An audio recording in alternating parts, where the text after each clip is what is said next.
Good morning my dear friends, good morning wastage.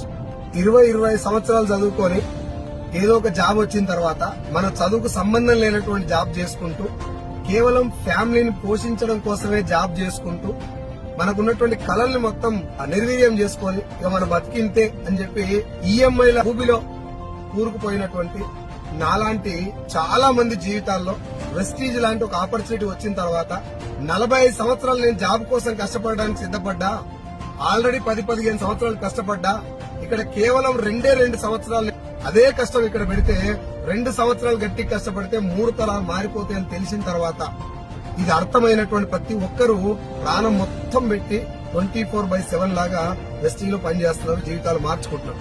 ఇంకా చాలా మందికి ఈ చిన్న విషయం అర్థం కావట్లేదు. జాబ్ కోసం అంత సీరియస్ గా ఎందుకు పనిచేస్తున్నారు? లైఫ్ మారదని తెలిసినా, ఇక్కడ లైఫ్ గ్యారంటీగా మారుతుంది, చాలా మంది మారింది అని తెలిసినా ఇక్కడ అంత సీరియస్ గా ఎందుకు పని చేయలేకపోతున్నారు? ఒకసారి ఆలోచించండి. అండ్ మళ్ళీ చెప్తున్నా, జాబ్ చెడ్డది కాదు, కానీ మీ బలం జాబ్ కాదు. You can do more. Thank you so much.